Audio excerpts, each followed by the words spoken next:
आजकल कैंसर के बहुत पेशेंट मैं रोज़ देख रही हूँ और सुन रही हूँ, फ्रेंड्स में, फैमिलीज़ में।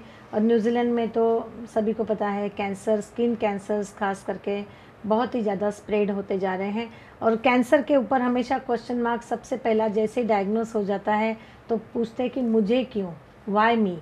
और ये कैंसर क्यों पर्टिकुलर व्यक्ति को ही आता है, इसके पीछे तो कोई रिसर्च अभी तक क्लियर नहीं हुआ है। लेकिन एक जनरलाइज मैं इन्फॉर्मेशन बताती हूँ कि कैंसर होने के जो जो फैक्टर्स हो सकते हैं उसको आप अवॉइड तो कर ही सकते हैं। कैंसर होने के पीछे के रीज़न डाइट के थ्रू जो कार्सिनोजेनिक फैक्टर्स होते हैं, खाने में अगर आपका खाना बहुत अधिक मात्रा में प्रोसेस्ड है, एंटीऑक्सीडेंट्स उसमें नहीं है और अधिक मात्रा में खाना ज़रूरत से ज़्यादा खाने में जा रहा है और लॉन्ग स्टैंडिंग बॉडी को डिटॉक्स नहीं किया है, तो नेचुरली ये जो टॉक्सिन्स हैं सेलुलर लेवल पे डिस्टर्बेंस क्रिएट कर सकते हैं। तो वो एक बॉडी को रेगुलरली डिटॉक्स करते रहने में कोई हर्ज नहीं है।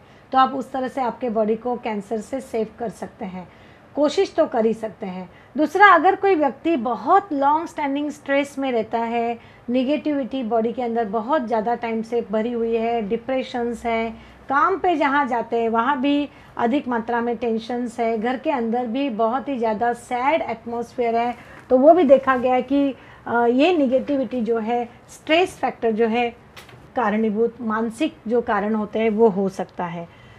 अल्कोहल, टोबैको, ये तो सदियों से मेरे ख्याल से सभी को पता है, पैकेट्स के ऊपर भी लिखा हुआ रहता है।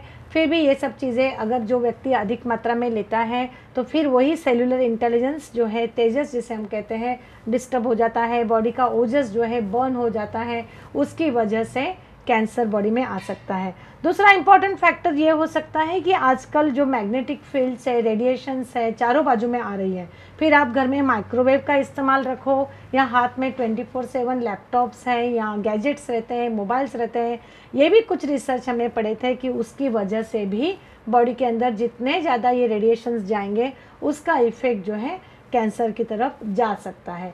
तो जो जो चीज़ आप अवॉइड कर सकते हैं वो तो आप कर ही सकते हैं। खाने पीने में कुछ पदार्थ मैं बताती हूँ, आप रेगुलरली लेके देखिएगा और रखिएगा, उसमें कोई नुकसान नहीं है। अगर आप ब्रोकली का इस्तेमाल भरपूर रखते हैं विच इज़ रियली गुड, अगर आप ब्लूबेरीज़ हैं उसका रेगुलर इस्तेमाल करते हैं which is rich in antioxidant, जितने ज़्यादा स्प्राउट्स का इस्तेमाल रखेंगे उतना अच्छा, जितने बिटर हर्ब्स जो हैं वो रेगुलरली खाने पीने में रखेंगे which is another very good thing for detox.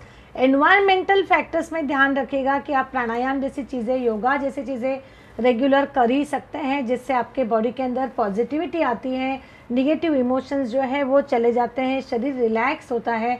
Ayurveda कहता है कि जिस व्यक्ति के अंदर त्रिदोषास जो है, वाता पित्ता कफा, तीनों ही इम्बैलेंस हो जाते हैं और उसके बाद में ये त्रिदोषास जो है सातों टिश्यूज़ को अगर हार्म करते हैं, रस, रक्त, मांस, मेद, अस्थि, मज्जा, शुक्र, ये सातों टिश्यूज़ के ऊपर ये दोषास का जो इम्बैलेंस है वो हावी हो जाता है। चैनल्स, श्रोतास जो होते हैं आपके बॉडी के अंदर, जो different digestive system, respiratory system जो होती है, सभी सिस्टम के ऊपर अगर ये दोषा इम्बैलेंस जो है वो हावी हो गया तो शरीर के अंदर प्रॉब्लम आएगा। मलमूत्र विसर्जन, श्वेत का विसर्जन जो है वो आपका हैम्पर हो जाता है। ये सभी अगर आप देखेंगे कि इम्बैलेंस क्रिएट बॉडी में हो जाता है तो ये कैंसर जैसी जो भयानक बीमारी है वो शरीर में आ सकती है। तो उसको आप कोशिश कीजिएगा कि अवॉइड करने के लिए जो जो फैक्टर्स मैंने बताए उसको आप अवॉइड तो कर ही सकते हैं।